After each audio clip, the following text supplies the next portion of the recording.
Hey, how's it going, everyone? Today I'm bringing to you Xia with the expansion to it. So, just the base game is Xia Legends of a Drift System, and the expansion that recently came out, Xia Embers of a Forsaken Star. So, the original board game would only allow up to 3 to 5 players just based off the rules. But now they added a solo mode and a 2-player mode. So, I want to show you guys the solo mode. I'm going to play up to 20 points. I will not be using the campaign, it's just going to be me versus the NPCs without any restrictions on how I win.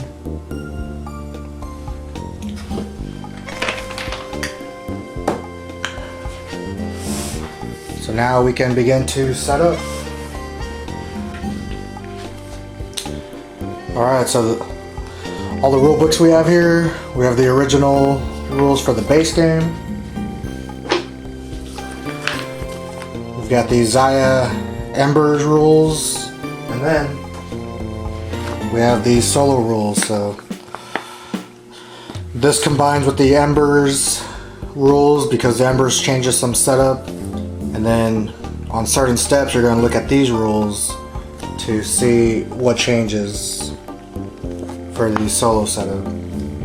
So with the expansion and the solo rules, you're going to always start with the star near. This is a new tile from the expansion. That'll be the center of our universe here. Maybe it'll be the center. Depends how I explore. And the rest of the tiles, we're going to shuffle these up. Alright, I've shuffled these up. So, to set up for the solo game, you need to draw at least 4 tiles, including the starting tile, and out of those 4, at least 2 have to have a spawn point on it. Let's say I get to 4 and I only have 1 spawn point, then I'm just going to keep drawing. So, depending on the shuffle, I could actually draw a decent amount. And in solo mode, I just flip them over and then I can decide how to arrange these. So starting with some lost space, or the lost sector, we have Blench, part of the expansion, TK421, there is a spawn point, so I have 4 sectors, but I still need 2 spawn points, so I'm going to keep drawing. Samarigate, still no spawn point. And Tigger's Gate, there's our second spawn point. So now I get to decide how I want to lay these out. As long as I have, I don't have to match the symbol, but I do have to have a symbol on a symbol. I can't just start it like that. You still have to line up the tiles somehow. Alright. So I think that'll be my setup. In solo mode, if Kemplar 2 and Loth didn't come out, you have to search for them. And they set it up to where, there you go, they're going to be in the bottom. You're gonna find these 2, and you're going to take 5 random sectors. You're going to shuffle those in, so it's a total of 7. So that means the next 7 tiles, these 2 will definitely be out by then. Because then, since you're playing against the NPCs, you're going to see how they're going to work against you. So I have these 2, and now I have to randomly pick out 5. So I got my 7 here, just going to give them a little shuffle. And then they're going to go on top of the rest of my sectors. So in the expansion, the expiration tokens have been switched to new ones. It's no longer either a fame point or 1,000 credits or absolutely nothing. I guess there were enough complaints about that, but now they've introduced some ice damage. You can get an immediate +5 movement. Find some cargo. You can refill energy 100%. And I actually really like this one, finding a captain in need. So essentially, if you find one of these, you're going to pull a mission card and you're going to disregard all this on top and only look at the destination. So you found a captain stranded out in space, and now you're going to, you don't really care what his mission was, you just care about helping him out. You'll get 1,000 credits and the fame point for taking him to his destination. So I'm going to give these a shuffle.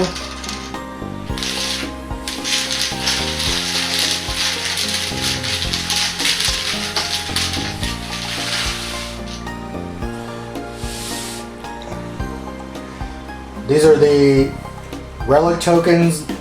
The expansion has introduced dead worlds. You have to excavate for these, and you have a 50-50 chance of doing it. If not, you're going to take ice damage. And when you take these face down, and they're going to take 2 spots on your ship, so you have to make sure you have the room for it. Then you can take it to the starting area on near, which is the kiln docking station, and then they can sift through it. So you always either get a choice. You either get a fame point, or you get a combination of things. Like this one right here, you get 3,000 credits, or a fame point, 2,000 credits, and a GTS. We're gonna give those a quick shuffle. Put those to the side. Also with the expansion, they've introduced the economy board. This is to prevent 2 worlds close to each other just being able to do unlimited trading. If one world sold something and a world next to it bought it, well, before there was no higher limit of what you can buy. You can just buy as many cubes as you want, as long as you can hold it, and then go to the world right over and sell it for, so you're essentially doubling your money. But now with the economy board, this is supposed to be a fix to these short trade routes. You can only have a max of 6 of each resource, and you can also have 0. So now when you buy from a planet, you pull from the economy board. When you sell to the economy board, that planet doesn't create what you just sold them. So if I sold 2 Terra cubes, I don't just take these and put them right here. The planet will actually convert them to whatever's next on the track. So if I sold 2 Terra cubes, these go back to the general supply, and I look at what the planet converts it to. So they would make 2 hollow. If I went to a planet that I sold hollow to, well, they would change it to spice, and so on. So at the beginning for setup, you're going to roll a d6 once for each cargo to determine what's going to be the starting cargo for each one. So I'll start with Terra and then just go around. Alright, that's my starting economy. I have 1 Terra, 5 hollow, 1 spice, 3 plasma, and 5 cyber. So the expansions introduces a new cargo type that'll be this Ember cube. These can only be mined within an ice asteroids, which we actually have one sector that has it. You can query for these, and you can only sell them at the kiln. But if you sell them, unlike the rest that you only get 1,000 for each, Ember you get 2,000 for each. Alright, so as part of the setup for the solo rules, there's a couple of titles and events that are for multiplayer, because it requires a 1st or 2nd place or someone that's lower fame point to do something for higher, and vice versa. So there's going to be some cards we take out from the titles: Avenger, Generous, Heroic, Benefactor, and then we're going to shuffle the deck and reveal 1 title that is available from the beginning of the game. And then there's 2 events we're going to remove: the Fesco Grand Prix and Change of Heart. Alright, I've been shuffling up my titles here. So I'm going to draw 1 to start the game with. Let's see what we get. We have Archaeologist. It belongs in a museum. See, to claim this title, sift 2 relics in 1 turn and choose the fame point reward for both. Once claimed, When taking a sift action for relic tokens, you claim both rewards. So for this game, I'm going to be playing to 20 points here. I'm going to be represented by the green token. My enemy, which are going to be the NPCs, are going to be the red token. So in the original game, all you had were spots for new titles, but now since events are added from the expansion, whoever crosses this first will activate either drawing a title or event card. So for the solo mode, you don't use the normal rules for the NPCs. You still use a scoundrel, merchant, and enforcer, but now they have a different stat card. So there's a side A and a side B. This will tell you their movement, their attack, their shields, and what it takes to kill them. There's an easy mode, a normal mode, and a hard mode. Easy mode, you only use side A. Hard mode, you use side B the whole time. But for normal mode, you use side A for the first half until someone reaches, if I'm doing 20 points, whenever someone reaches 10 points, I'm going to switch over to side B, so that way the NPCs upgrade as I upgrade also. And now every NPC comes with behavior cards. Whenever they come out on the board, which none are at the moment, they still spawn like with normal rules. You're going to take these cards and you have 4 behaviors that'll determine how they target, how they move, what exactly they do. So whenever they come out, I'll randomly roll either 1, 2, 3, or 4, and then we'll see how they act during this game. Now I'm going to decide which ship I want to start with. So the ship I've chosen is going to be the Puddle Jumper. His ability, he has Energy Scoop. Collect ambient energy from space. As an action, roll a d20. And depending on what I roll, I receive energy. Any energy that would exceed your ship's maximum capacity is discarded, so this doesn't cost anything for me to do. I can just do it once per turn. So this is going to help me not become stranded if I can't find any planets very quickly.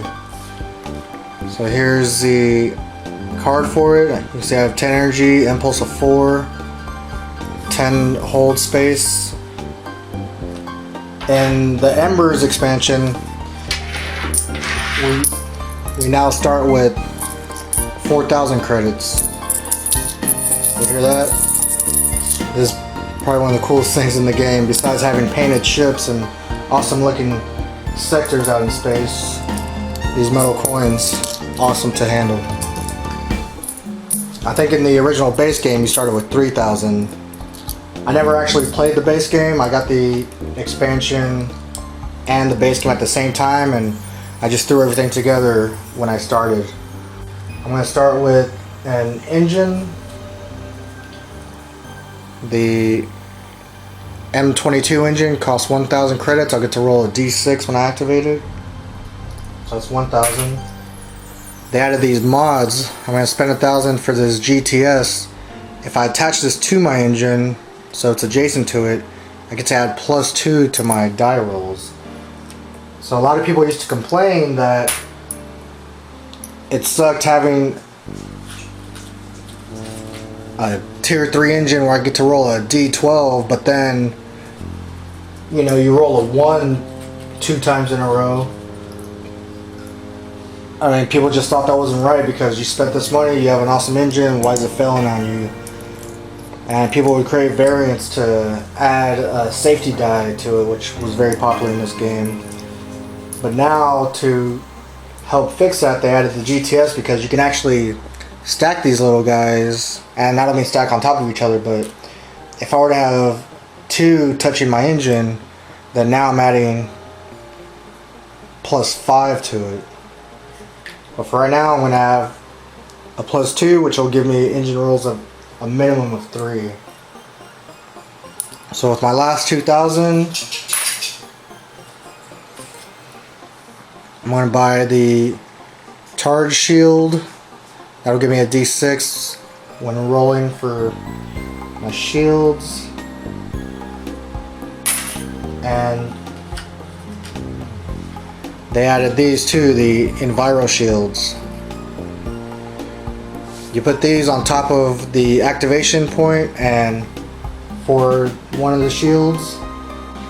Now if I activate this spot, and if it's environmental damage from asteroids, or if I'm mining, then I automatically get my max shield, which is 6, but if I go here, then I still have to roll as normal. So if I know I'm going to be going through asteroids from either exploring or from doing actions on there, then it's probably best to spend the money to get max Enviro Shields. Alright guys, I'm just about done setting up. I put my exploration tokens on the spots. We have one in TK421 and one in Blench, which I need to add one of these cool ice asteroids that they added, or ice comets. Every time I go onto the comet path, I have to roll a d6 and activate it, and we'll see how far it moves. I put little damage tokens on the gates to remind me that they have not yet been activated. That was a tip I saw from someone else on YouTube playing this game. For the NPCs in solo mode, you get to arrange them in whatever order you want. So for this game, I'm going to put Enforcer, Scoundrel, then Merchant, and as they come out, then that'll be the order that they play in. So I think everything's ready, everything's shuffled up. My ship's on the board, starting here next to the Tigris Gate. In solo mode, you get to pick whichever spawn point you want, so I'm starting here. Okay, well in the solo game, we got a little solo round summary here because things play a little bit differently. The player's turn is as normal. You have your action, business, and status phase. But in the normal game, every time you destroy a merchant or enforcer, you get a bounty. But here, each attack you do on them, you get 1,000 bounty. And then the same for Outlaw Planet. Instead of just giving that initial bounty of 1,000, well now it's each time you enter an Outlaw Planet, then you'll get 1,000. So if you are playing an Outlaw and you're going in and out of Loth or some other planet that gives you bounty, you can stack up a lot really fast, and then you really don't want the Enforcer getting that from you because that'll be used against you. After the player's turns, we go to the System Expanse, where to simulate the other player just exploring one, they'll get one sector that gets put out there, just so that way I'm not exploring everything myself. And then the NPC's turn, so depending on which behaviors they got, then you'll do what you need to for that. And then the end of round, you roll a d20 to see how many fame points they receive. So there's little bonuses that they can get, and depending on what you roll, that's how many fame points they get that round. Alright, so I'm starting at the Tigris Gate spawn point. I'm take one of my arm markers and activate my first engine. So I get to roll a d6 and I get to add 2 to that roll. I rolled a 6. So the GTS, which adds +2, it'll never take it past its max engine size. So even though I rolled a 6 and normally I'd add +2, I'm already at max capacity of the engine. So I'm gonna go 1, and then my second movement to use the Tigris Gate. So I roll a d20, and there's only two spawn points. We have 19 and 7. So I rolled a 17. That's going to be closer to 19. So I just go. I'm put right back there. For using the Tigris Gate, that'll give me a fame point, which we will draw an event card at the end of my turn during the status phase. So I still have 4 movements, so I think I'm going to go towards, well, okay, I'm going to go down here so that way I can explore this tile. So actually I'm going to go 1, 2, 3, 4. Then I'm going to activate my impulse of 4 to go 1, 2. Going into that asteroid field, I need to roll a d20 to see if I take damage or not. On a 1 through 10, I take that much normal damage. On 11 or higher, I am safe. A 15. So I'm safe. There is an expiration marker here, so let's see what that is. I get full energies. I'm already at 10. So there's nothing for me to get, but if I get one more expiration point token, then I immediately turn in for either 2,000 credits or 1 fame point, whatever I choose. So I still have 2 movement out of my impulse. So I'm just gonna end my movement right here. I'm gonna use 2 energy. First spot I'm scanning is right here. It's got the little arrow mark. And I have Loath.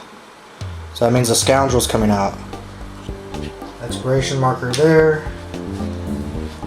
Scoundrel comes out. I'm gonna put his little outlaw marker on him because he starts with 2,000 bounty on him. And now for scanning here, it's got a little Y symbol. Let's see what we get. And Kemplar 2 right next to him. So now the Enforcer's coming out. This should be interesting. So the Enforcer comes out on his spawn point. So now that I have NPCs coming out, I'm going to take their behavior cards and I'm going to roll to see which behavior comes out. So to roll, I'm going to go use this. I'm going to use the D8 as a D4 and go 1, 2, 3, 4. So we have a 3, so we go 1, 2, 3. And let's see what we get. I have Corrupt, an Enforcer that can be bribed. It says target the player if an outlaw. Behavior, move to target twice, and then if in range, player may pay 1,000 per ship tier to the Enforcer. If no payment, attack twice. So I can avoid him if I just don't become an outlaw. Now I'm going to do the same thing for the Scoundrel. 1, 2, 3, 4. I rolled an 8, which will be a 4, so it'll be at the bottom of this card. And we have Opportunist. A scoundrel that fights smart. His target is the player if damaged or carrying cargo cubes. His behavior, move to target. If in range, attack, repeat steps 1 and 2. So you can move, attack, and then move and attack again. I can actually avoid the Enforcer if I just stay innocent, and I can avoid the Scoundrel if I'm not damaged or carrying cargo cubes. Because of the Enforcer with his target, he's not going to target the Scoundrel this game, and the Scoundrel won't target any other NPCs like the Merchant. So now I have to try to think of a strategy, if I want to, make it a little bit easier on myself to avoid these two. So a strategy that I'm innocent, but if I'm going to have cargo cubes, I'm going to want to sell them right away, because if not, he's going to try to attack me. We're going to activate our engines again. Rolled a 3, so plus 2 because of GTS, that's 5. 1, 2, 3, 4, 5. I was hoping to get that expiration token so I can get some money out of it. So now I'm going to activate my engine again. Again, 3 plus 2, so my 5. I'm going to go 1, see what this is. The token we got is a Captain in Need. So now I'm going to draw a mission card. And I don't care about any of the text. I just found this captain on Kemplar 2. And he's asking me for a ride. So his destination is Lunari. Looks like this guy was a private eye. Who knows what he found? He's looking for outlaw missions on Kemplar 2 perhaps. Which makes sense since the Enforcer is corrupt. So I'm going to take this. I put 1,000 credits on it. If I take it to Lunari, I get the 1,000 credits and a fame point. If I want to draw any more missions, I'm gonna have to get rid of this card because this takes up my active slot. So I still have 4 more movement. I'm gonna go 1, 2, 3. And I'm actually gonna stop right there so that way I'm at 100% for ending on a planet. Now I do have 2 expiration tokens, so I'm going to turn those in for 2,000 credits. So I get that. I'm done with my normal actions. I am on a planet, so I can go into a business phase. So with my 2,000, I'm going to spend 1 on another Enviro shield. And I'm actually going to move my shield over to there. And my other 1,000 credits, I'm going to get another GTS. I'm going to take advantage of these new mods. So now, whenever I roll the D6, no matter what, I'm either going to move 5 or 6. So for my status phase, everything just goes up to 100%. I did cross the first fame point, which will activate this event. So let's see what we got. Variable star. Near is in an unstable phase. While this card is in play, if Near is in play at the end of each round, solar flare. Any ships up to 1 sector away from Near take D8 ice damage that's blockable. Ships inside the kiln take no damage. Then place 1 damage on this card. And this card will leave play when there's 3 damage, so it's going to last for 3 rounds. Alright, so now I've done my turn. We go into the System Expanse. So when you do System Expanse, you're going to look to where there's a space that if I put a tile there, it would touch the most edges, which is going to be right here because you have 1, 2, 3, 4, 5. And I get to choose which symbol. It doesn't really matter because it's going to be random. I have no idea what tile's coming up, so I'll just go with this circle one here. So let's see what comes out. Woo! We have Xia. 2 stars right next to each other. The old star meets the new star. Okay, now that System Expanse is done, I go into the NPC's turn. So first up is the Enforcer, and then it'll be the Scoundrel. So the Enforcer would only target me if I was an outlaw, so he just stays where he's at. And the Scoundrel would only target me if I was damaged or carrying cargo cubes, so he's going to stay where he's at. So now, since the NPCs are done, we're going to go to end around and see if NPCs gain anything. So I roll a d20 for them, and they don't have any bonuses to the roll, so let's see what they get. Well, actually, because I'm 1 fame point ahead, they're going to get +2 to their roll. I rolled a 1, and +2 is 3, and on the chart, so I rolled a 1 plus a 2 is 3 total, so 1 through 3 they actually get no fame points. So I actually got really lucky on that round, and round 1 ends with 1-0 with me in the lead. Okay, starting with the next round, I added a damage marker here because you do it at the end of every round. It's going to last 3 rounds. There's no one around the kiln to actually damage. Well, it would only be me. It doesn't affect the NPCs. I'm going to start out with activating a movement. Got a 4, so with my +2, that's 6. I'm going to go 1, 2, 3, 4, 5, 6. I'm gonna spend 2 energy to scan. Scan here first. I got a little T marker. See what we get. Got Ruins of Dromont, a dead world. It's part of the expansion. You can excavate the relics. This planet has 4 relics on it, and if I take them back to the kiln, then I'll either get a fame point or whatever reward they give me. And for my next system up here, it'll be on the line. Pelmont, got some debris we can salvage for cyber here. but very dangerous if you roll a 1 through 3. That's instant death. And expiration token up here. That's the end of my movement for activating that part of the engine, so I'll activate again for the second time.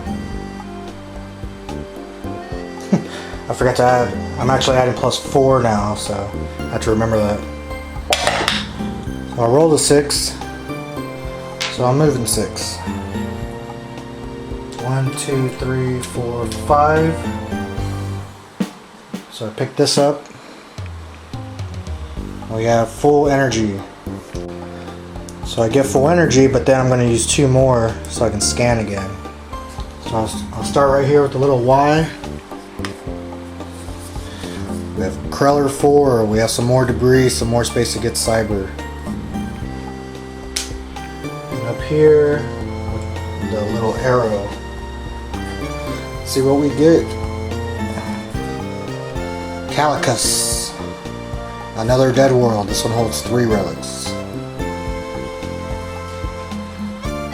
I'm going to activate my impulse because I want to save my arm marker. I'm about to start trying to excavate. So I'm going to go 1, pick this up. See what this is. Energy again. So I'm back to 100%. I have 2 expiration tokens, so I'm going to turn those in for another 2,000.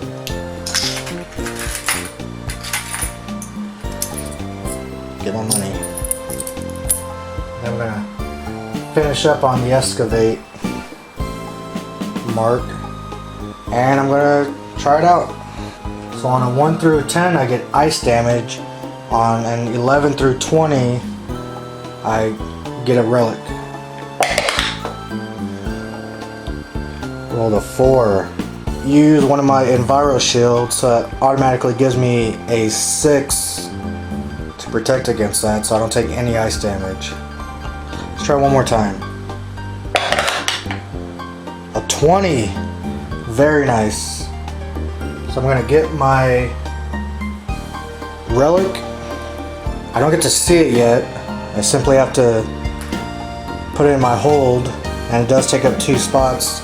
When I take it to the kiln, then I can sift the relic and see what I get. And because I rolled a 20, I got a fame point. Did such a awesome job finding the relic, everybody heard about it. Alright, I still have 1 arm marker, so I'm going to activate my movement. Got a 6. I'm going to get a little crazy here because I want to make it back to the kiln. So I'm going to go 1, 2, 3. So because I'm going through debris, I need to roll a d20, and a 1 through 3, I'm dead. I got an 8, so I'm safe. So I still have 3 more movement. I'm going to go 1, 2, 3. Spend 2 energy to scan. I'll start out with right here with the circle. We have Dorian 5, a neutral planet. You can buy Terra, sell Cyber. And then over here with the square, Lower Stratus, a nebula. We can get plasma here if we harvest. Now we do have 2 worlds. We have Kepler 2 and Dorian 5 that are part of the merchant's path, his trade route. Dorian 5 was the second planet that came out on his trade route, so that's where he's going to spawn, and when it becomes his turn, if no more planets show up, then Kepler 2 will become his target. The same with the other NPCs. He has 4 behaviors. So keep it 1, 2, 3, 4. We're on a D8. So 5, so that'll be 3. So 1, 2, 3. We have Investor, a merchant that likes credits. His target, the sell space on next trade route planet. His behavior, he's going to move to target. If arrive, earn D6 times 1,000.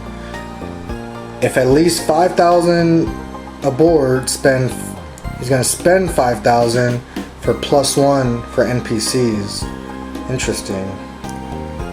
So he's gonna start loading up on money. The merchant ship will start here at Dorian 5 spawn point. I'm going to use my ability for energy scoop to see if I get any energy back. Got a 12. So 12 for my energy scoop is receive 2 energy back. So I have 4 tokens I can rearm. So that would cost me 4 energy. 1, 2, 3, 4. Get my impulse back. And now we go into the system expanse. Alright, looking for the system expanse, we have several areas that have 3 sides to them. So here, here, here, here, and here. So I'm just going to go here right next to the kiln. So I'm looking for the square. Let's see what we get. Azure. Buy hollow and sell Terra here.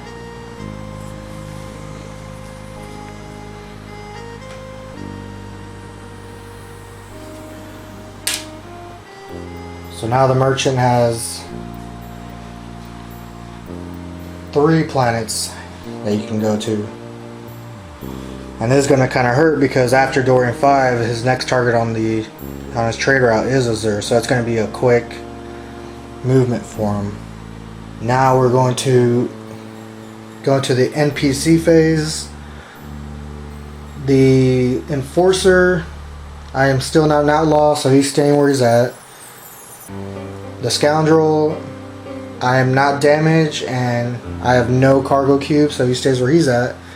Now the Merchant, so he started on Dorian 5, but Azure just came out and that's going to be his new target. So I like to keep this wherever his target is, because even if another planet comes out in between and he already has a new target but hasn't reached it yet, he's still going to go there. It doesn't get interrupted. So I'm keeping that there, and he moves 8 spaces towards the target. And he's going to the sell space on Azure. 1, 2, 3, 4, 5, 6, 7, 8. He makes it. And I have to roll a D6 to see how much money he gets. And I rolled a 4. So I'm going to put 4,000 by him. When he has at least 5,000, he spends that 5 for a +1 fame point. So that's going to be rough. That's going to be a hard deal with. It's going to depend a lot on those rolls when he gets to those sell spots. So right now the score is 2-0. I'm about to do my end of round NPC gain roll. For every fame point they're behind, they add +2 to the roll. So they get to add +4. So they're at least going to get 1. I rolled a 4, so that's 8. And an 8 is 1 fame point. So they get 1. They are Space Scum, while I'm an Asteroid Worm.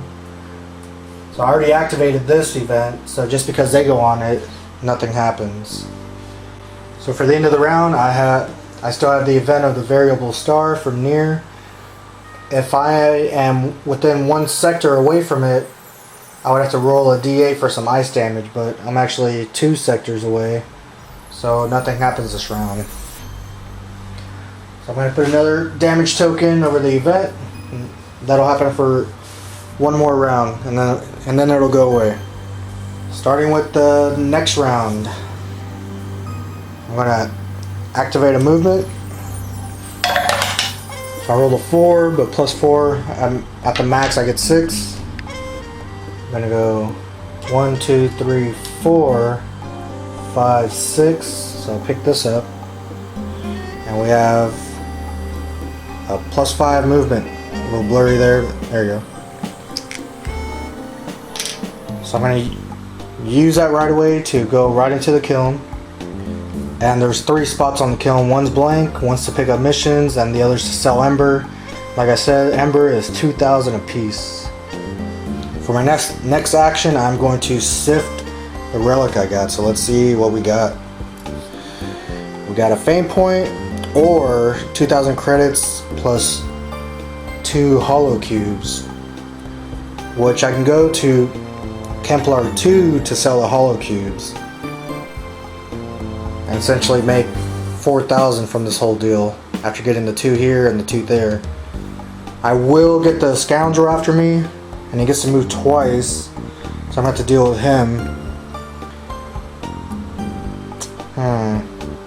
Or do I just want the fame point and play it safe? I think I'll just take the fame point. I don't want the scoundrel coming after me just yet.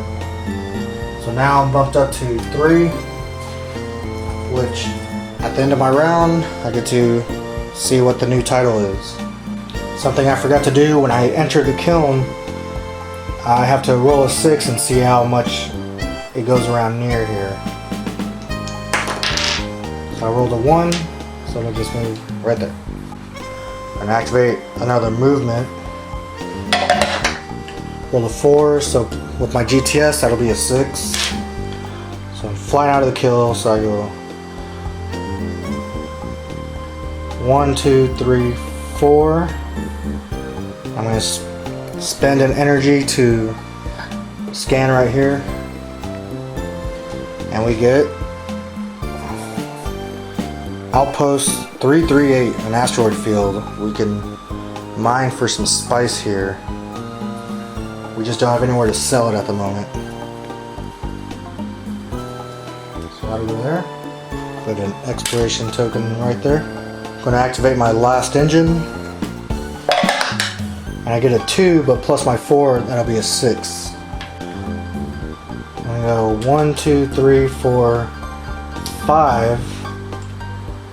Let's see what I get. Got another captain in need, so I already have 1, but the one I have, Lunari, isn't out. So I think I'm gonna discard my last one and get a new card. And for the captain I just found, let's see where he needed to go. The Delta's Gate, which is not out yet. Looks like he was busy assassinating somebody, but I don't really care about that. I'm just trying to take him to his destination. Is that what he has in his box? A corpse? Interesting. I'm going to use another energy to scan.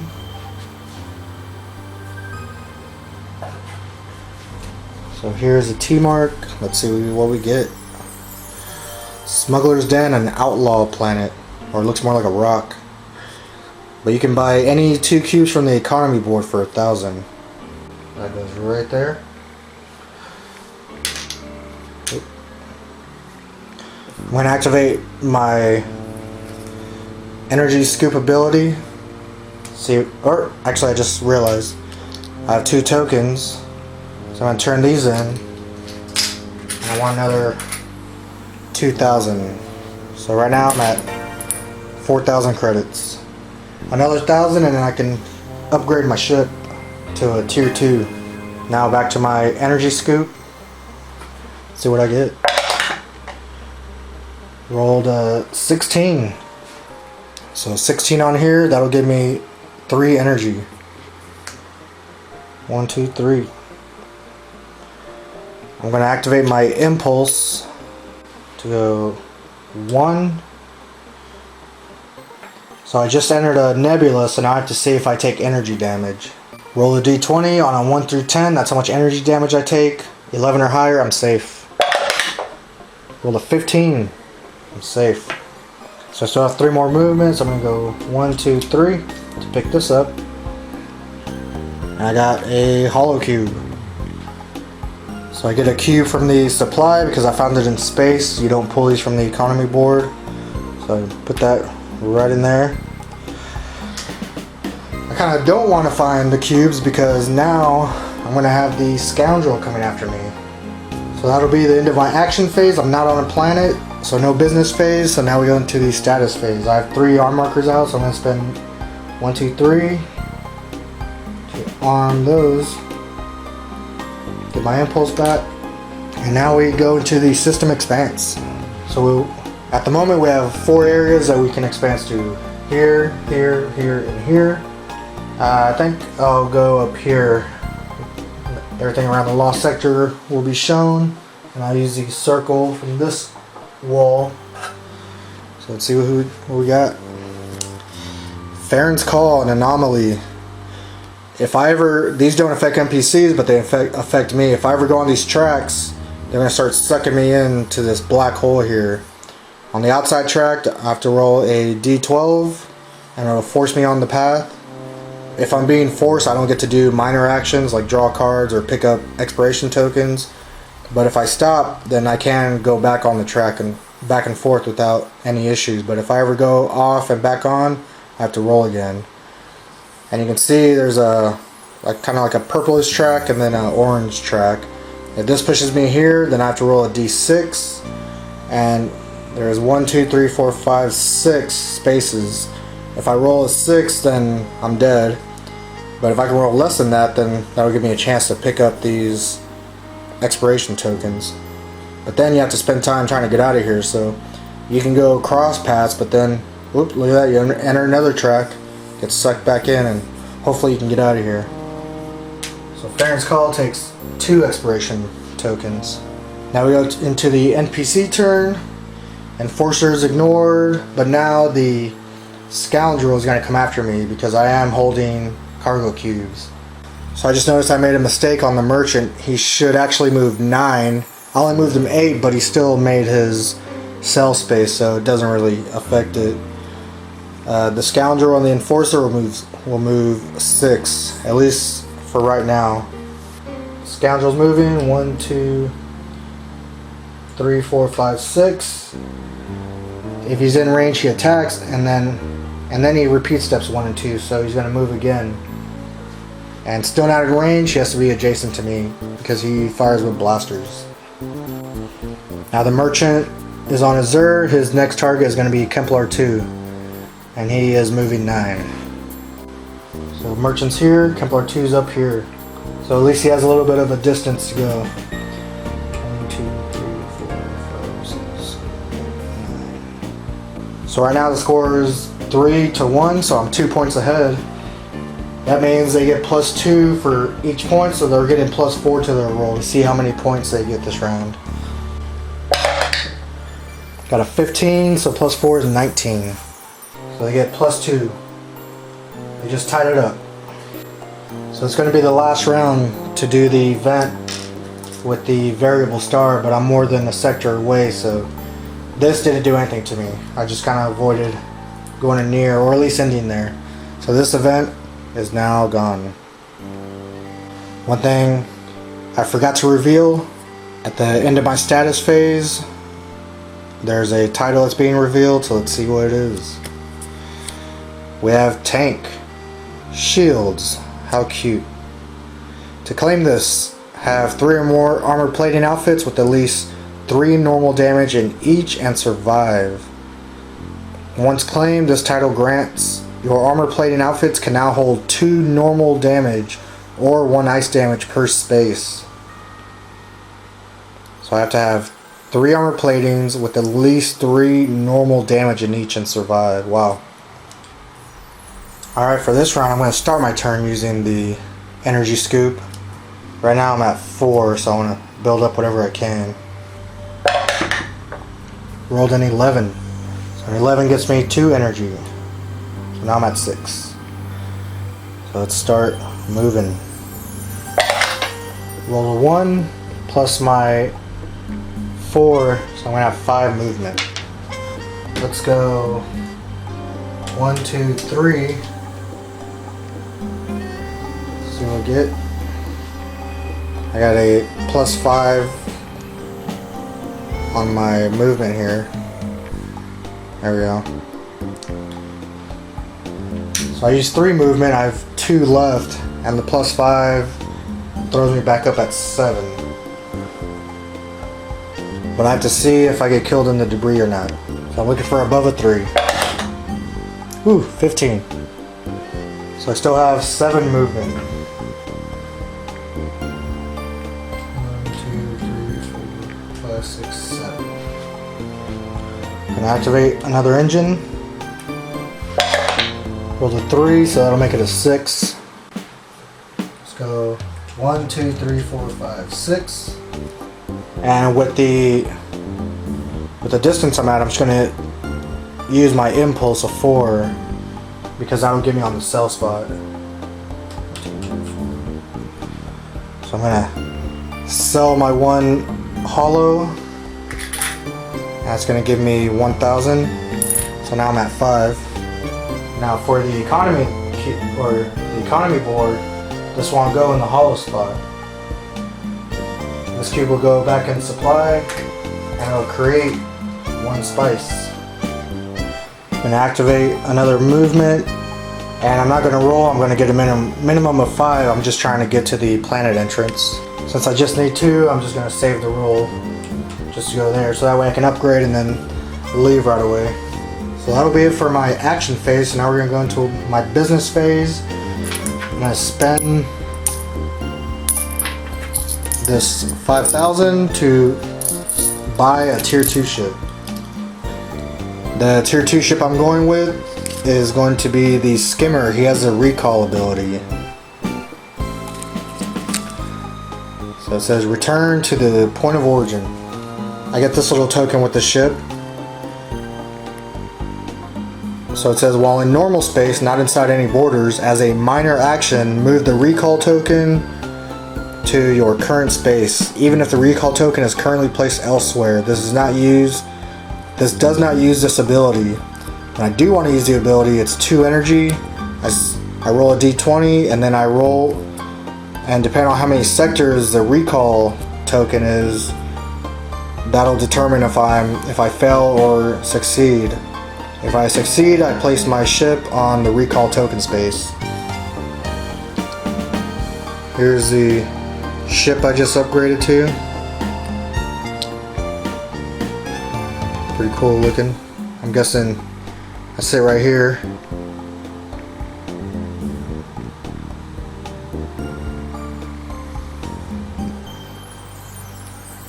Alright, I think I'll go with that right there. Since I bought a new ship, everyone heard about it, so I get to go up 1 fame point, which will give me an event card. So I'm not going to do anything else in my business phase. I have no more money, but to go into my status phase, let's see what this event card is. Economic crash. We were so confident. While this card is in play, all cubes on the economy board are removed and placed into supply. Be sure to place 1,000 credits on any space on the economy board that isn't already in demand. This card leaves play when after removing all cubes from the economy board. So our economy board just crashed. No one has anything to buy. The 1,000 spot, or the 1,000 credits on each spot, signify the demand for it. So if I'm able to supply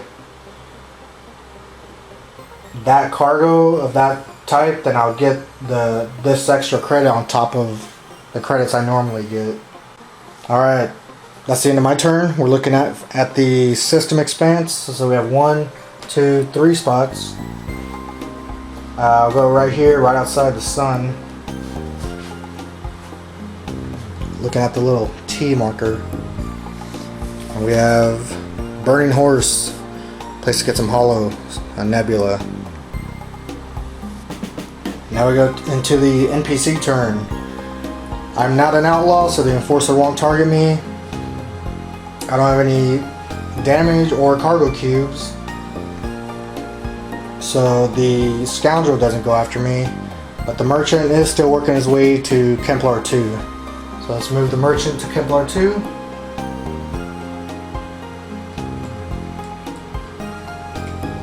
So he made it right outside the gate, but still he's going to have to take another turn to get his money, because that's going to give him a fame point right away.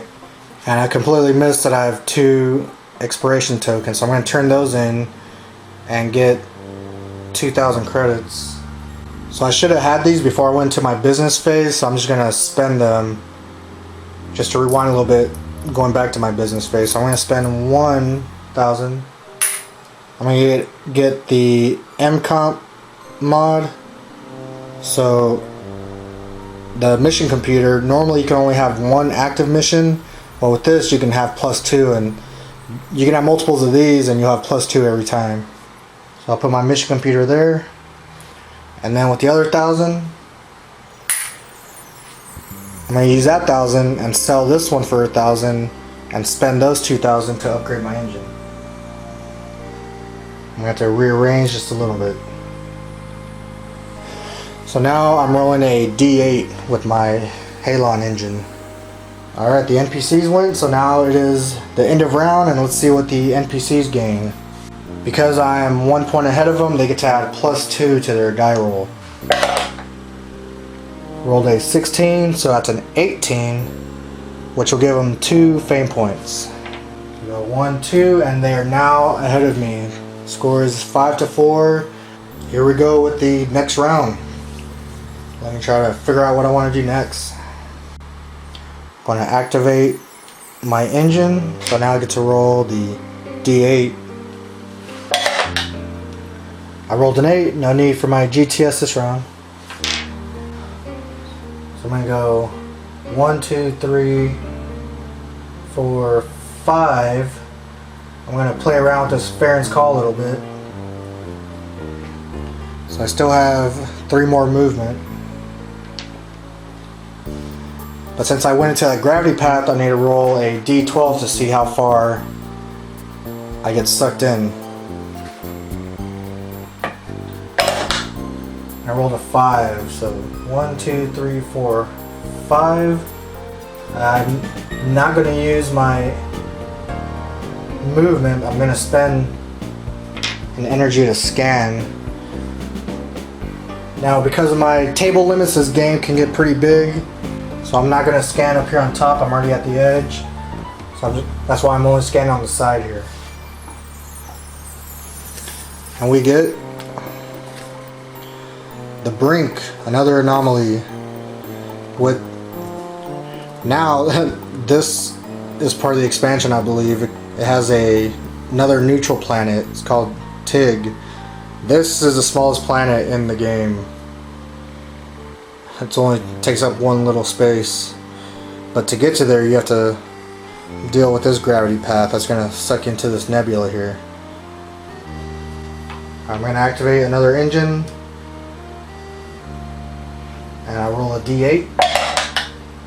So I rolled a 7, plus my GTS will be 8. So I'm going to go 1, 2, 3, 4, 5, 6. So I still have 1 movement. But now I have to roll a D6 to see if how much I get sucked into there. And I rolled a 3. So that's going to move me 1, 2, 3. I still had 1 movement left. So I'm going to go here for 1. I'm going to activate another engine.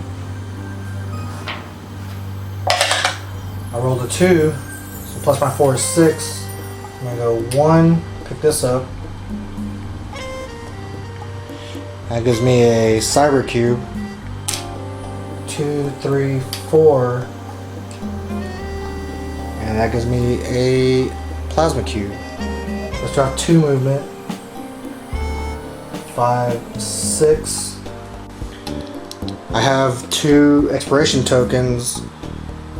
I'm going to turn those in for 2,000 credits. Stick with the money, see if I can upgrade to a tier 3 ship real quick. I guess this maybe I should have used a recall before I even went in there. That would have been an easy way out. Now all I have left is my Impulse 3. So let's see, I should be able to get out of here. If I go 1, I still have 2 movement, but I activate the D12 gravity path. got a 2. So 1, 2.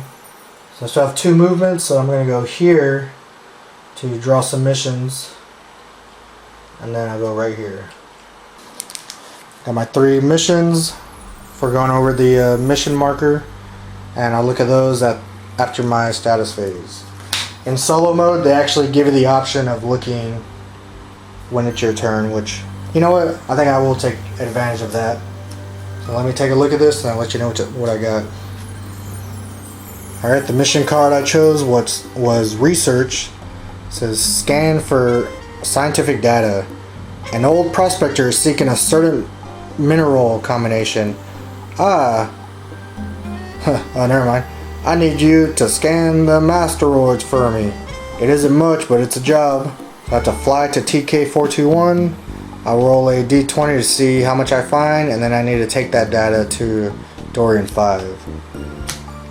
So TK421 is here, and Dorian 5 is right here. So it's only 2 sectors away, it's not too bad. So that'll fill up 2 of my 3 missions that I can hold.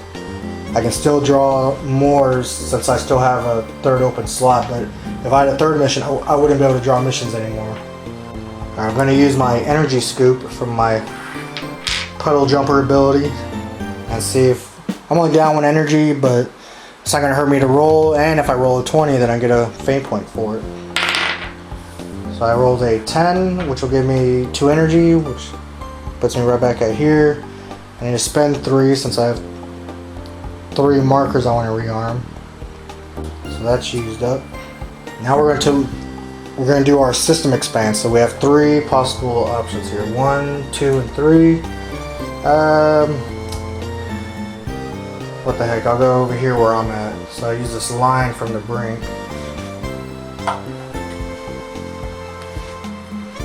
We have Red Gulch, another asteroid. You can mine some Terra here.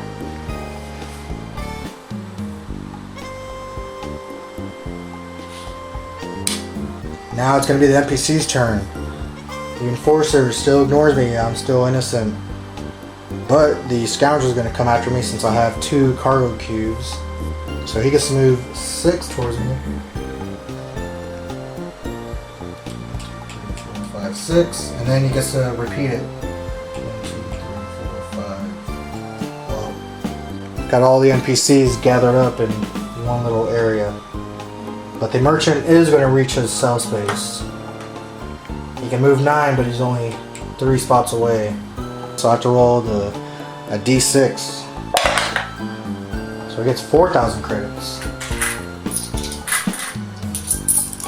So he already had 4,000, he gets another 4,000. And now it says if at least 5,000 aboard, which he does have, he's going to spend 5,000. And he's going to get +1 for the NPCs. So now he gets ahead of me even more. And they get on a title spot. Whenever the NPCs get on either a title or an event before I do, that gets activated immediately. There's nothing to wait for. So let's see what the new title is. Economist.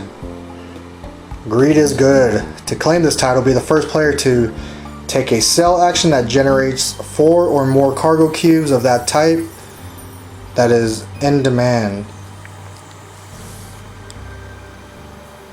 Let's see. Once claimed, this title grants once per turn when taking a buy action, you may buy up to 2 cubes of that same type from the supply instead of the economy board. Okay, so I can, if I wanted to go the merchant route, this would be pretty nice to have. So that's the NPC turn. Now I need to see how many points the NPCs make.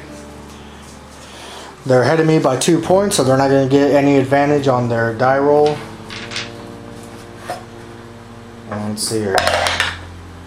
I rolled a 9, so that is 1 point for them, which will activate an event. And the event is Mob Rule.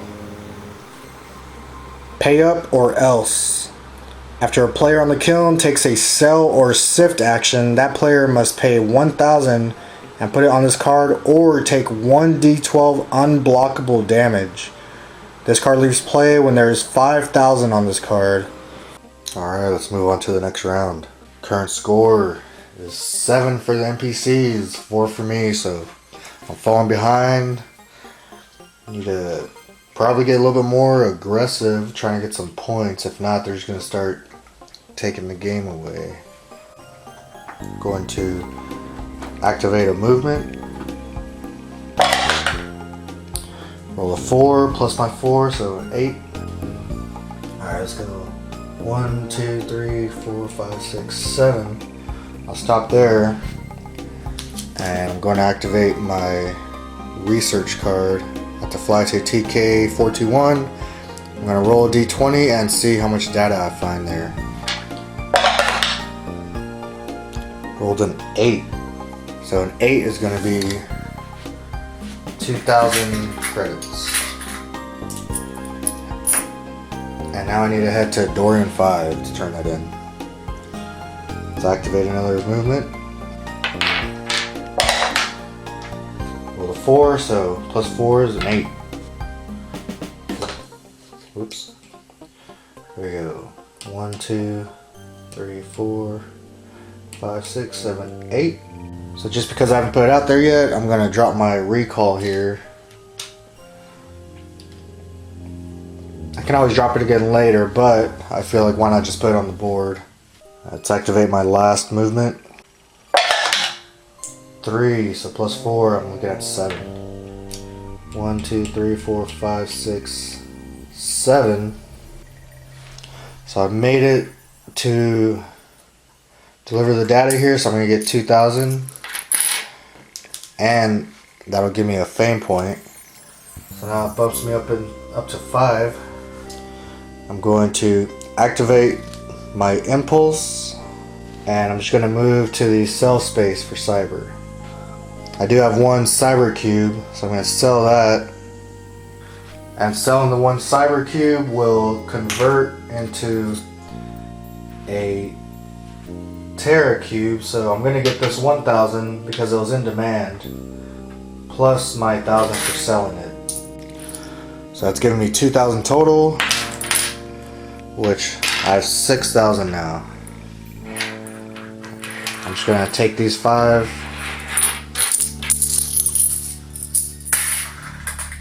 and get the nice blue 5,000 credit.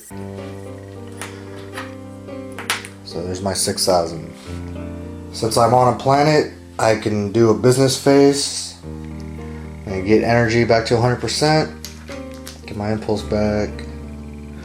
My arm markers are armed for free. I'm gonna keep my money. I'm hoping I can get 8,000 to upgrade to a tier 3 ship. So now we move into system expanse. I have 3 possible spots. I'll pick this one over here.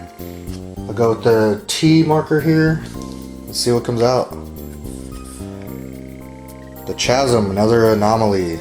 This one has 2 different gravity paths. One that takes you out this way, one that takes you out this way. And you have the little planet Outlaw Kai here. You can trade any cubes into any cubes, but they have to be coming from the economy board. It's now the NPC turn. The enforcer still does not move. I'm not an outlaw, so he doesn't target me. The scoundrel targets me if I am damaged or carrying cargo cubes. And I sold 1, but I still have 1 plasma in my hold. So the scoundrel is going to make his way towards me. So he still moves 6 spaces. 1, 2, 3, 4, 5, 6. If he attacks, he'll attack, and then he repeats the steps. 1, 2, 3, 4, 5, 6. So never got in range to attack me. Now for the merchant, he's on Kemplar 2, so he's going to go to his next target planet. Neo Damascus and Lunari are still not out, so he's going to go all the way. His next target is Dorian 5. So he's going to move 9. 1, 2, 3, 4, 5, 6, 7, 8, 9. That's it for the NPC's turn. So now we go into the end of round. Let's see what the NPCs gain. I'm going to roll a d20. They do not roll for any, or they don't get to add anything for their roll. Since they're ahead by 2 points, we're just going straight off what they roll. Rolled a 7. So that is 1 point. So they go from 7 to 8. Nothing activates. So they're beating me by 3 points at the moment. Alright, that scoundrel's pretty close to me, so it's time for me to get moving. So I left my recall right outside the gate, and I'm gonna try to head south. So maybe I can attempt to recall right in my own sector here. So if I want to activate my recall, I'm going to spend 2 energy, roll a d20, and since it's 0 to 1 sector away, I have to roll a 5 or higher. So let's see if I can recall right outside. I rolled a 14. That's a success. So that'll save me some movement. I'm going to activate my engine. Rolled a 3. So plus 4, so that's 7 total. I want to move 1, 2, 3, 4, 5, 6, 7. I'm going to spend 2 energy to explore these 2 spots right here. First spot I'm going to explore, I'll go with the left tile here with the line. And we have Tofger, a dead world. Has 3 relics on it. Got some ice asteroids in the way. And then for my other world with the little Y, let's see. Neo Vostok, another ice asteroid. Gotta go there. That gets an expiration token, and another comet comes out. I'm just gonna use my impulse right now of 3.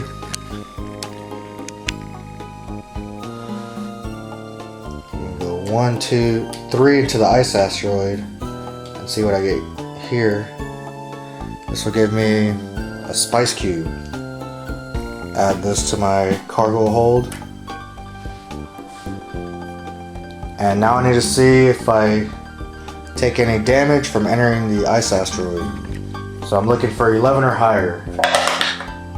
Rolled 12. Whoops. 12. So right now I'm in the ice asteroid, I'm safe. Gonna activate my engine for the second time. Roll a 2 plus my 4, so that's a 6 movement. Let's go 1, 2, 3. I stop here because I have to activate the comet. See how far the comet moves. Rolled a 3. So it goes 1, 2, 3. So I still have 3 movement. And go here to pick this up. That'll give me a cyber cube. So I get this, I'll put it in my cargo hold. I now have 2 expiration points, so I'm going to turn those in for 2,000 credit.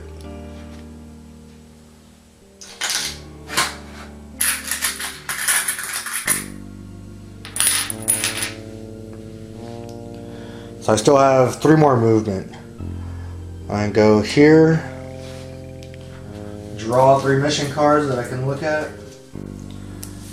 I've looked at the 3 and I've determined I don't like any of them, so I'm not keeping them. So I still have 1 more movement. I'm gonna go right here. That's gonna activate the comet again. Rolled a 6. 1, 2, 3, 4, 5, 6. Got that comet right next to me. Maybe I should have counted spaces. I'm gonna spend 2 energy So first I'll scan here with the little T marking. And we have the keep, got a debris field.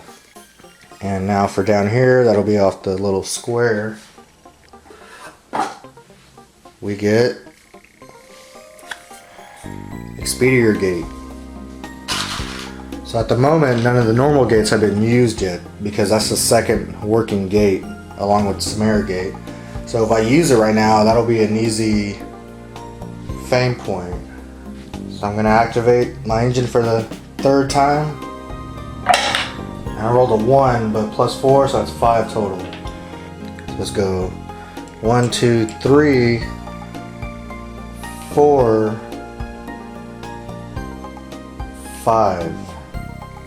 So because I am the first player to use the gate, that's going to give me a fame point. So that'll jump me up from 5 to 6. And I ended up on a draw missions. So I'll draw 3. And there's actually 2 missions that I'm going to keep since I can hold 3 missions total. Alright, my universe is starting to get pretty big here. Right before I end my turn, I'm going to activate my energy scoop. See if I can get some energy back. And I rolled a 14, which will give me 3 energy. 1, 2, 3. But then I'm going to use 3 energy in my status phase to rearm these markers. Get my impulse back. So now for the system expanse, I have a couple different places I can go to around the board. So I'll just pick right here, go with the T, and we get Vortex 86. Pretty cool looking nebula here. That'll go right here next to Loth with its expiration token. And now we go into the NPC phase. Enforcer, again, doesn't do anything. I have 3 cubes in my hold now, so the scoundrel's gonna come after me.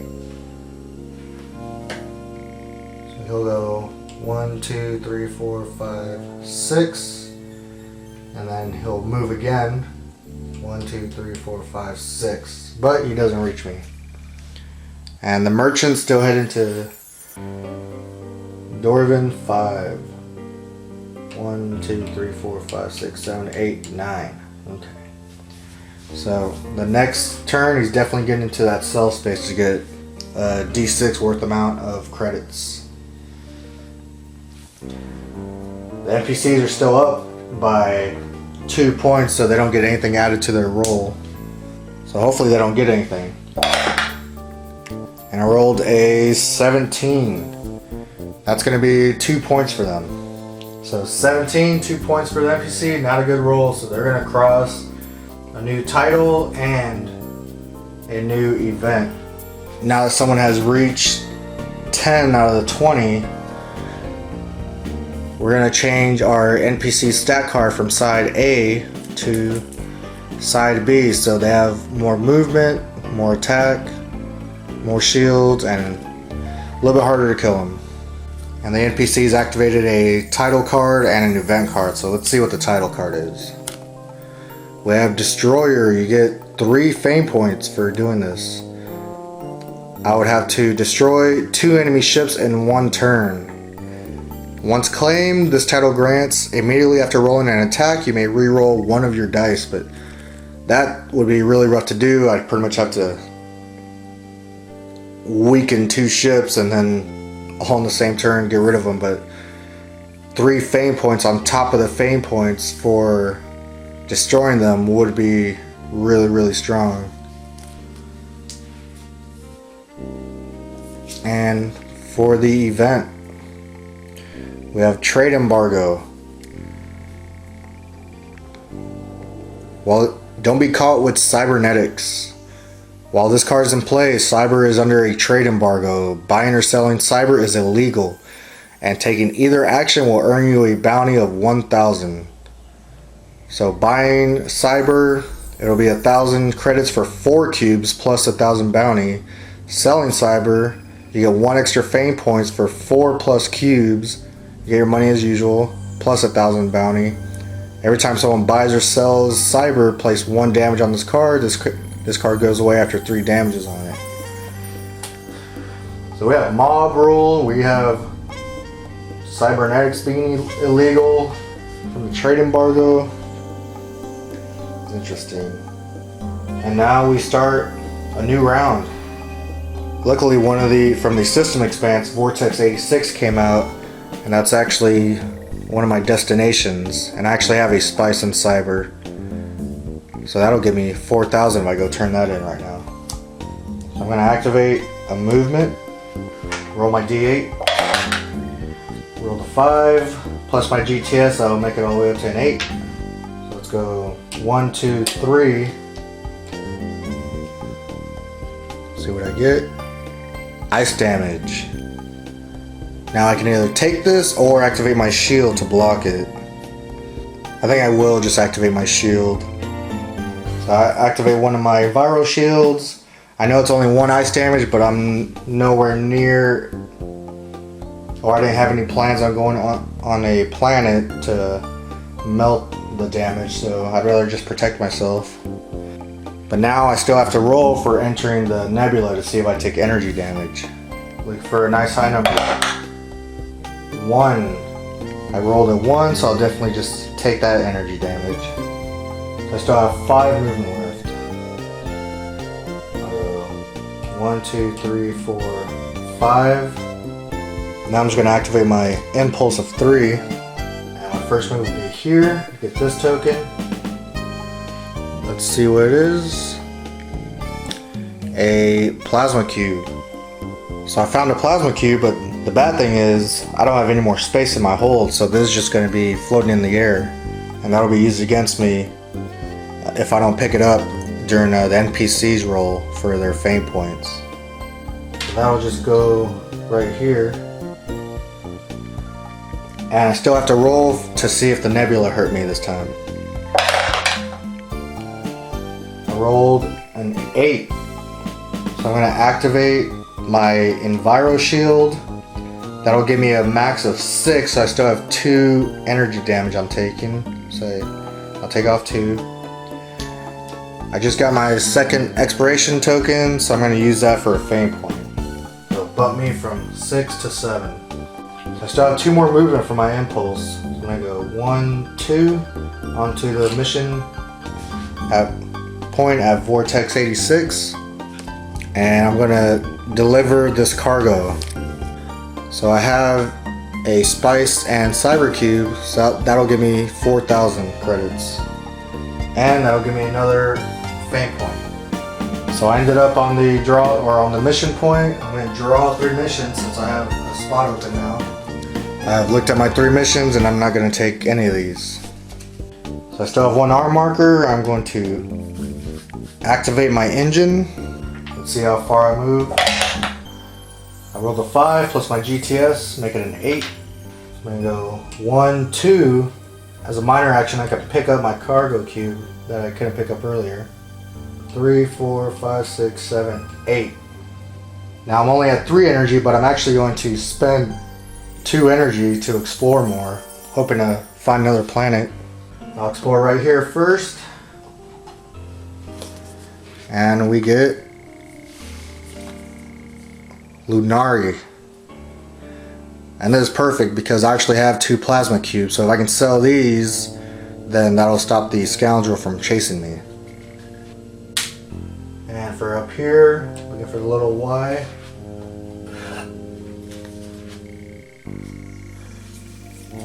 We have the Grinder, another ice asteroid and a place to quarry for Ember.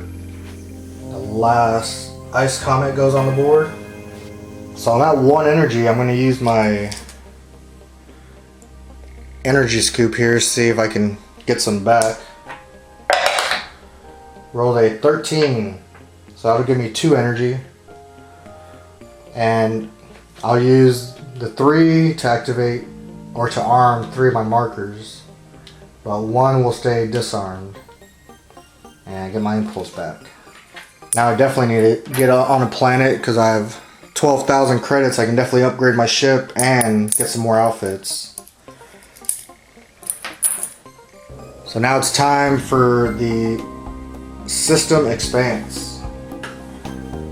I'll go out here with the little arrow, and it's going to be the Delta's gate, the third working gate. Got some decent separation between the 3 working gates, so they're all on the edges though, so it's kind of hard to get to, but if I am near them, they'll help me teleport around. Now for the NPC's turn. The Enforcer still doesn't move. The Scoundrel, I do have 2 cargo cubes in my hold, so he's coming after me. And now he moves 9 because we're using the B side. Since I'm able to upgrade my ships, well, so can they. So the Scoundrel's going to start moving. 1, 2, 3, 4, 5, 6, 7, 8, 9. So he gets to repeat his movement, so he's moving another 9. 1, 2, 3, 4, 5, 6. The Scoundrel's finally made it next to me, so he's going to be able to attack. For the Scoundrel's attack, he gets 2 D12 blasters. So that's going to be pretty rough. So when you're being attacked, normally if you're using shields for environment, then you get to decide after you see what the damage is. But when you're being attacked, you have to choose if you're going to use shields or not. And he's attacking with 2 D12, so I'm going to activate 2 markers here.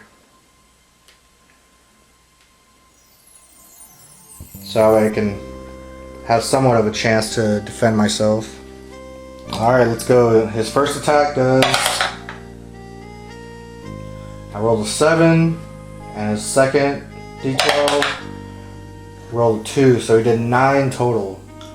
And I'm defending with 2d6. I rolled a 4 and a 3, so that's 7. So he does 2 damage to me. So the Scoundrel does 2 damage to me. I thought he was going to do a lot worse. These 2 I can't rearm them, so they're going to be here in the disarm. And since I'm not going to worry about my shields, I'll just put the damage on here. And now we go into the Merchant. So the Merchant still get into the cell space of Dwarven 5, so he's just going to move 1, 2, 3.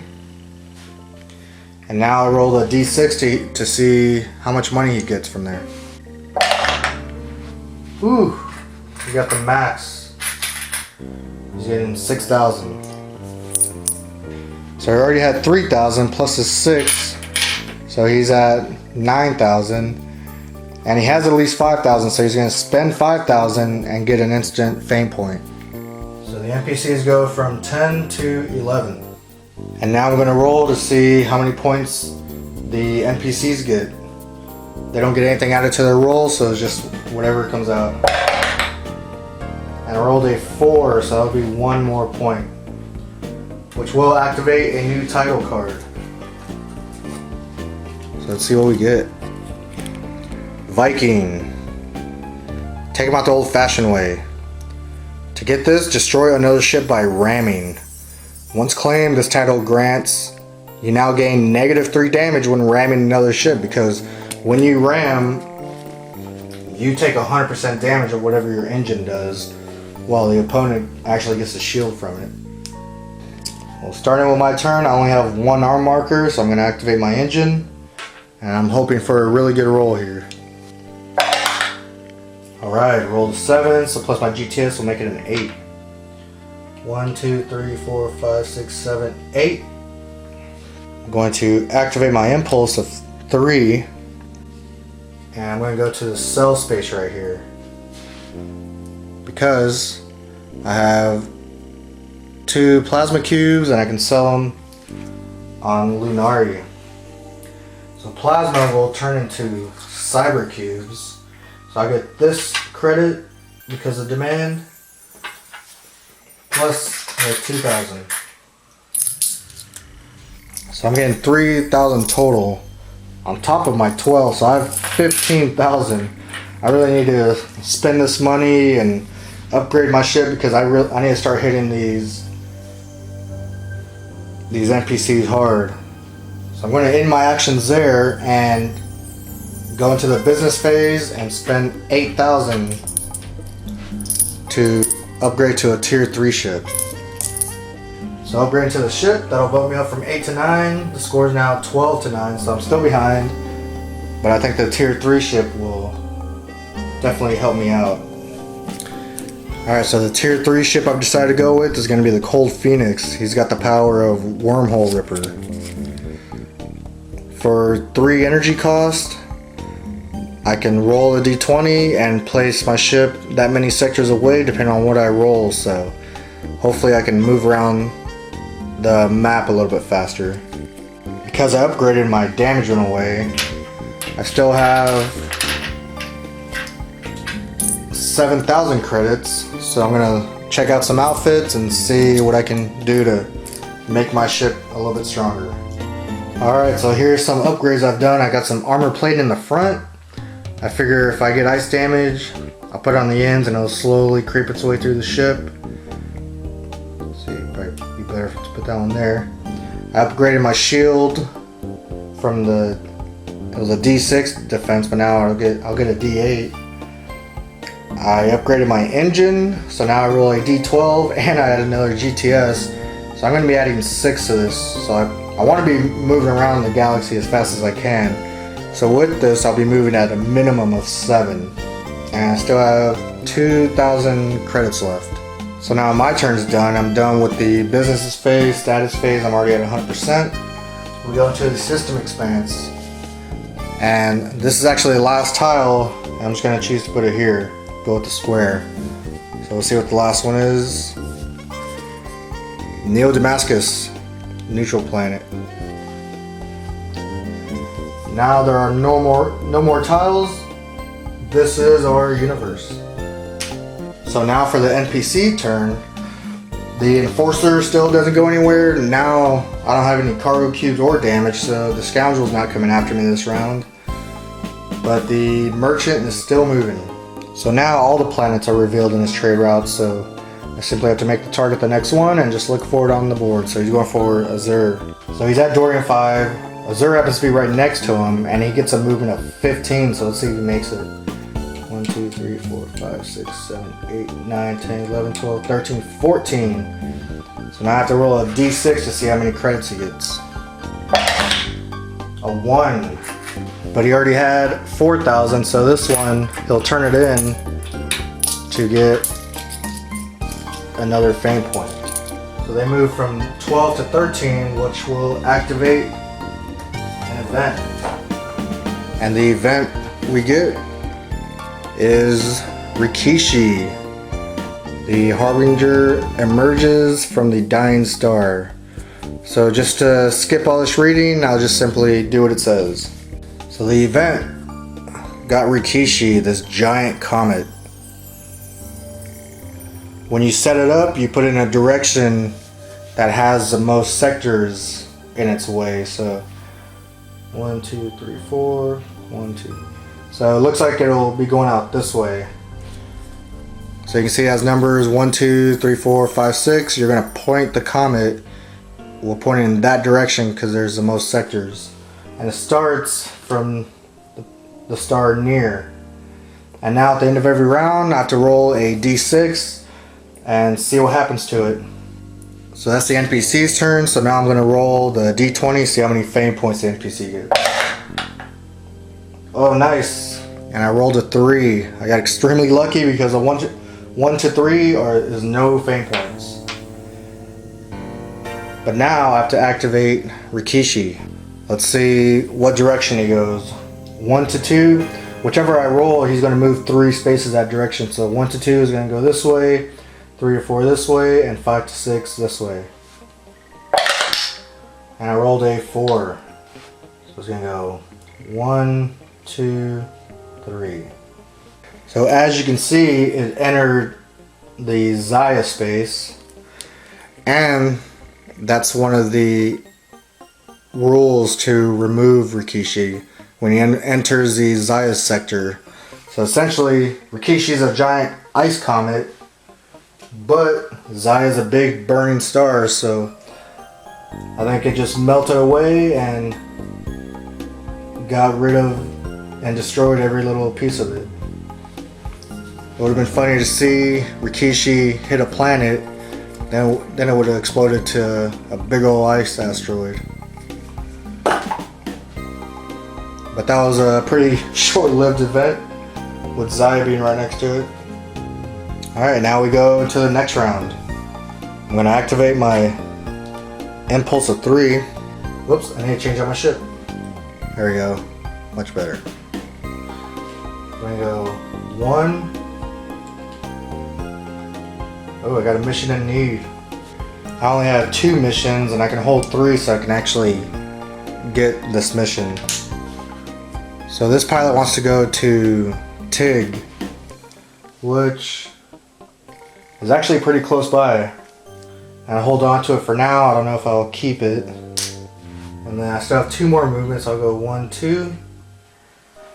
So now I'm going to activate my wormhole ripper. So it's going to cost me 3 energy. So 1, 2, 3. And now I roll a d20 and I'm going to see how many sectors I can jump through. Rolled a 13. So I rolled a 13 so I can place my ship on any space up to 2 sectors away. And Tig is actually 2 sectors away, so I'm going to put myself right on the planet. And since I'm at Tig now, I can drop off this pilot so I get 1,000 credits and I get another fame point.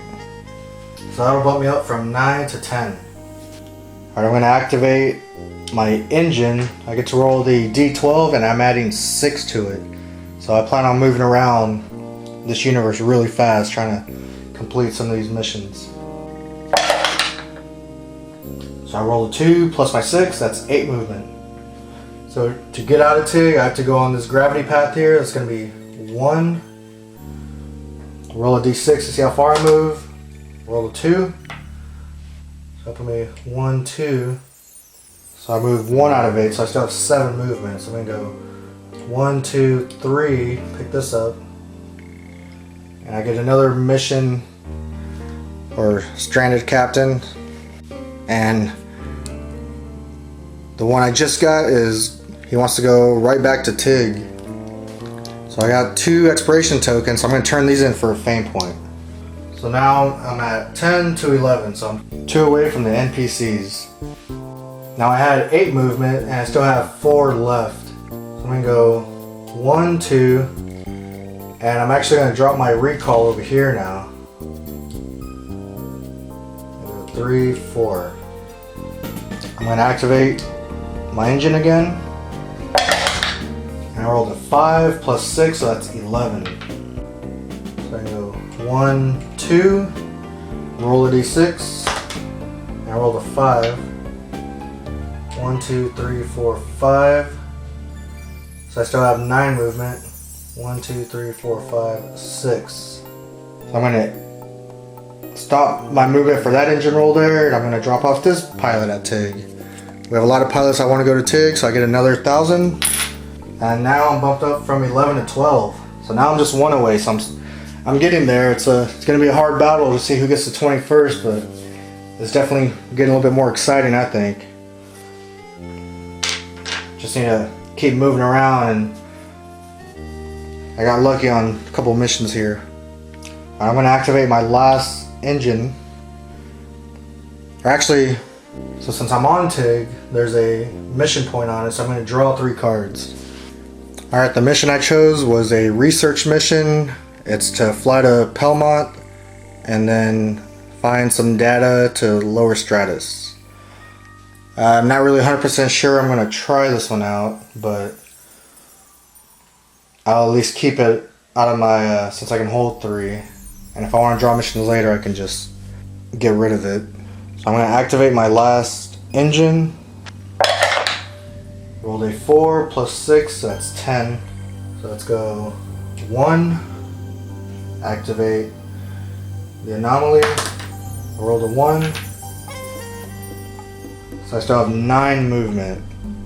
1, 2, 3, 4, 5, 6, 7, 8, 9. And end my turn right there. So real quick, I'm going to try to use my puddle jumper ability to see if I can get some energy back. And I rolled a 6. That is 2 energy. But then I'm going to spend 3 to arm these markers. And that'll be the end of my turn. There are no more sector tiles, so we skip the system expanse now. So now we just go straight into the NPC turn. I'm innocent, so the enforcer ignores me. I have no cubes or damage, so now the scoundrel ignores me, but the merchant will move. So the merchant's next target, he's on a Zur, he's going to Kemplar 2. Luckily Kemplar 2 is a little bit of a distance away, so he will move 15 towards it though. 1, 2, 3, 4, 5, 6, 7, 8, 9, 10, 11, 12, 13, 14, 15. So he'll definitely be there next turn. And now for the NPC roll, I roll a d20. They don't get to add anything to their score. So the NPCs get... I rolled a 1, that's no points again. Got lucky twice on that. That's allowing me to catch up. Alright, for me to start out, I'm only down by 1, so I need to get moving, try to turn in these missions that I have. I'm going to start using my wormhole ripper, so that's 1, 2, 3. See how far I can go. I rolled a 3, so I didn't do anything. That's too low. So now I'm just going to activate an engine, roll my d12. So I rolled a 5 plus 6, that's 11. I'm going to go 1, 2, 3, 4. Let's see if I take nebula damage. I rolled a 13, so I'm safe. And I'm on the burning horse, which will... I'm going to activate this pickup shuttle mission. So I have to take him to the burning horse to the Tigris Gate. So from burning horse to Tigris Gate, that's 1, 2, 3 sectors away. So this mission will be worth 3,000. Since it's 3 sectors away, $3,000. Need to go to Tigris Gate. Gonna activate my engine. Rolled an 11, so that would be a 12 because my GTS. I'm gonna go 1, 2, 3, 4, 5, 6, 7, 8, 9, 10, 11, 12. Perfect. So I got to the Tigris Gate, so I get 3,000 and another fame point. So now that I actually have me tied with the NPCs, I'm on a mission point, so I'm going to draw 3 more missions. And I'm going to go with this research mission. I need to fly to Azure and take some data to Kemplar 2. So I'm going to activate my last engine spot. Roll a 5, so plus 6 is 11. Pretty close to Azure here, so let's see how far I can make it. 1, 2, 3, 4, 5, 6, 7, 8, 9, 10, 11.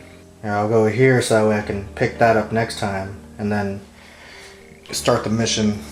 So I'm going to activate my energy scoop. Even though I'm on a planet, I want to activate it because if I get lucky and roll a 20, I'll get a fame point.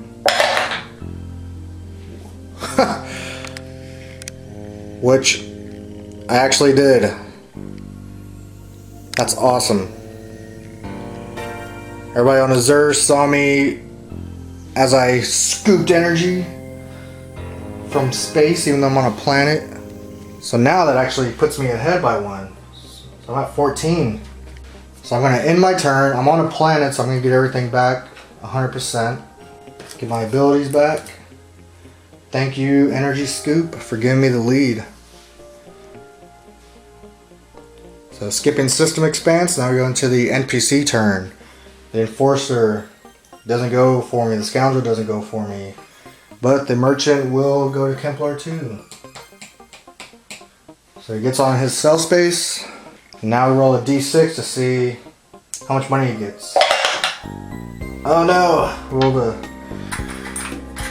I rolled a 6, so he's getting 6,000 credits, which then he's going to turn in 5,000 to get a fame point.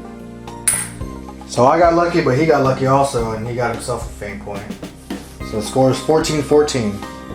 Now for the NPC's points, we're even. They don't get any bonus to this. Maybe I'll get lucky with a 1 through 3 again.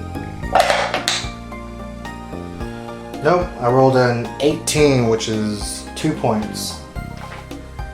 So they go past 15, 16. So they're going to activate a title and an event card. Let's start with the title. Ice Rock Jockey is just a dirty snowball. Enter a comet's path and have a comet end its movement on a space adjacent to your ship. That'll give me 1 fame point, and if I do it on your turn when you roll for comet movement, you may alter the roll by negative or +1. So essentially, if I get close to a comet after it stops, then I really don't have to worry about comets anymore because I can alter the roll. And for the event, Retethered. Tigris has been repaired. Tigris is now connected with the other gates and players may move freely between all of them. The special rules for Tigris Gate are ignored. If the Traveler title is unclaimed, which is not even out, discard it and draw a new title. This card does not leave play. So now all gates are working. Alright, so the score is 16 to 14. We're getting close to the end. Probably looking at about 2 more rounds. So I have to make 6 points as fast as I can before the NPC makes 4 points. I'm going to start with my impulse of 3. I'm going to go 1, 2, 3. So let's see what I get. Some ice damage. That's why I got the armor plating. I can put the ice damage out here and it'll be a couple of turns before it even starts affecting me if I don't get it melted by then. So I'm on the mission point on Azure, which will... I'm going to activate this research here. So it says... I'm going to scan for some scientific data. A speaker for the house is hoping that you can conduct some long-range recon. I think I'm being cheated if you can just find some evidence. So I'm going to roll a d20 and see how much evidence I find. A 17. So 17, that's going to equal 3,000 credits. And he wants me to take that to Kemplar 2. Alright, I'm going to use 3 energy to activate my wormhole ripper. And I rolled a 1, that's horrible. So wormhole ripper fails me again. So now I'm going to just use my normal engine. Oh, that hit him back here. I rolled a 4, so +6, that's 10. And let's see, I want to get to Kemplar 2. This person want to go to the Delta's gate, which is kind of far. Okay, just go to Kemplar 2. 1, 2, 3, 4, 5. I'm gonna go into the comet path. Maybe I can get the Ice Rock Jockey. So I'm moving 10. I still have 5 movement. So if I want to get this title, of Ice Rock Jockey, I need to have the comet in right next to me. So if I roll a 2 or 4, that'll give me the title. If I roll a 3, well, I'm just dead. So I'm looking for a 2 or a 4. A 6. 1, 2, 3, 4, 5, 6. That comet went way past me. So I still have 5 movement. I can go 1 to pick this up. See what I get. Some more ice damage. Great. So take my second ice damage, put it in my armor plating just like that. I have 2 expiration tokens, so I'm going to turn those in for a fame point. So that's going to bump me up from 14 to 15. I still have 4 more movement. So I'm going to go 1, 2, activate the ice comet again. So on a 1, 2, 3, so I'm looking for a 3 or a 5. So that way it ends up adjacent to me.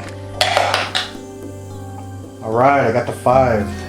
So the comet's going to move 1, 2, 3, 4, 5. Which means at the end of my turn during the status phase, I get to take the title of Ice Rock Jockey and I'll get a fame point from it. But I have to wait till the end, I don't get it now. And I still have 3 more movements. I'm gonna go 1, 2, 3. And pick this up. Alright, an instant 5 movement. So I'm on the Samara gate down here, and I'm gonna go to the Deltas gate with my 5 bonus movement I just got, because I want to turn in one of my missions. So I'm gonna go 1, 2. I go into that mission point, and this was from a pilot I picked up a while back. He just wanted to go to the Deltas gate, so I'm gonna get some money and another fame point. So that'll tie me back up with them. Since I'm on the mission marker, I'm gonna draw 3 more missions. And after looking at them, I'm gonna get the shuttle. Have to go to the Tigris gate and take some passengers to Outpost 338. So I'm gonna activate my engine for the 2nd time. And I get to roll the D12. Roll the 10, so plus my GTS, I make it a 12. Let's go 1, 2, 3 to go to the Tigris gate mission point. And I'm gonna activate the shuttle. So I'm looking for the Tigris gate going to 338, Outpost 338, which is 2 sectors away. So that means this will make this 2,000 credits worth. By the Tigris gate, so I'm actually gonna move my recall marker right here. And now I'm gonna activate my last engine. So plus 6, that's 9 movement. Alright, so I have 9 movement. I'm gonna move 1, 2, 3. I'm gonna go through the debris field, get a little crazy. I need to roll higher than a 3 to be safe. Woo! Rolled a 20. I went through that debris field so awesomely, everybody heard about it. Got me a fame point. Got some luck on my side indeed. So that puts me up to 17. So to finish off my 9 movement, I went 1, 2, 3, 4, 5, 6, 7, 8, 9, right into the planet. Awesome. That'll end my turn on the planet, so I can go into a business phase. I get everything rearmed for free, energy. Or actually, rewind just a second. I think I'll roll for my energy scoop again. Maybe I'll get lucky yet again. Alright, got a 6, but getting my energy back up. I got a 6, but I'm on a planet, so I get my energy back up. I'll thaw out my ice damage I took. And I'm gonna turn in 5,000 and get a fame point for wealth. So this will give me another point. So that'll bump me up to 18, which will draw out another title card. So I'm done with the business phase. Or actually, to finish off my business phase, I'm going to rearrange and buy some stuff. So I'm going to move my mission computer right here. I'm going to spend 1,000. I'm going to get another GTS. So now I'm adding plus 8. So I'm moving 9 to 12 every turn. So I think it's going to really help me finish out the missions because I'm only 2 points away. And now this is status phase. So I get to claim the fame from this ice rock jockey. So that'll give me another point. So I'm actually at 19, which will activate an event. So I'm 1 point away from victory here. So let's see what the title card is that came out. I have the connection. Deliver goods to outlaws. Sell all cargo cubes in your hold at Loth, minimum of 2 cubes. If I get it, collect 1,000 credits whenever you sell all your cargo cubes at Loth. Alright. And the final event of the game. We have wormholes. The system is porous like garden cheese. I have no idea what that is. But essentially it says all spawn points are now connected to each other and provide special movement similar to gates. Whenever someone uses the spawn points for special movement, roll a d20. On a 1, the wormhole collapsed and the ship using the wormhole is destroyed. And that'll happen. This will go away when the wormhole collapses. So that'll allow me to go really fast across the universe and finish a mission, which will hopefully give me the winning victory point and not help the NPCs out so much. So there's no system expand, so let's see what the NPCs do. The Enforcer and Scoundrel still aren't moving around. So let's see if the Merchant can do anything for him. He's at Kemplar 2 and his new target is Neo Damascus. At the moment he only has 1,000 credits. So I'm hoping if he gets there he doesn't roll a high number to turn in 5,000. So the Merchant's way up here and his target's way down here. Normally he wouldn't be able to make it on this go, but because of the wormholes he gets to use that too. So he's gonna go 1, 2, 3, 4, 5, 6, 7, 8, 9, 10, 11. Since he used a wormhole, I have to roll the d20. On a 1 he gets destroyed, which will actually be great because then he doesn't reach his destination. So let's see if he got through the wormhole safely. Alright, he rolls an 18, so he's safe. But now I have to roll to see how much money he gets. A 3. So he gets 3,000 credits. He's getting 3,000 credits. That will give him 4,000 total, so he doesn't get to turn in 5 for an instant fame point. So now I have to roll to see the NPCs to see if they get any fame points. And they get +2 to their roll for every point they are behind me. So they're 3 points behind. So they're going to add 6 to their roll. So I rolled an 18 + 6, that's going to be 24. And with their 24, they're getting 3 fame point. So they just tied up with me. So as long as I can finish out a mission or get a fame point somehow besides wealth, then this game is mine. Alright, let's get into my turn. I'm going to make this real easy on myself. Use my impulse of 3 and go 1, 2 to their mission point, and with that I get to turn in my research right here to Kemplar 2. So that gives me the 3,000 and it gives me the winning fame point. Boom, right there at 20. Well, there you have it, guys. I won 20 to 19. It was a really close game. We had a rough start. I was behind for the majority of the game, but luckily I was able to get a nice strong ship, move around really fast. Had to change up my strategy to avoid the Enforcer, avoid the Scoundrel, just had to deal with the Merchant. But it worked out pretty good. Made my thing about movement, so I got a nice big engine. Cold Phoenix Wormhole Ripper definitely helped out early on. I was getting low rolls at the end, but I got 2 fame points from going to TIG twice in a row. And yeah, that's Xia Legends of a Drift System with the Embers expansion. Well, there you go, guys. That's Xia, Embers of a Forsaken Star expansion, playing along with the base game. If you have Xia and you haven't played in a while, but you've been looking, you know, it's a game you enjoyed, but you didn't like some of the variants you had to include, I definitely recommend the expansion to it. As you saw, I was able to add to my engine to add to the guaranteed rolls, something you really couldn't do with the base game or the variant.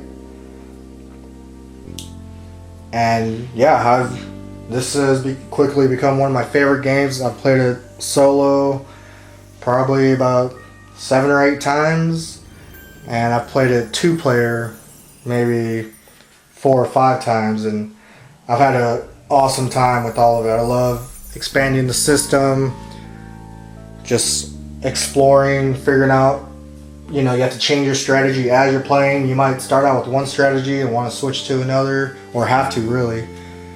And it all just depends on what the layout is and certain events that come up.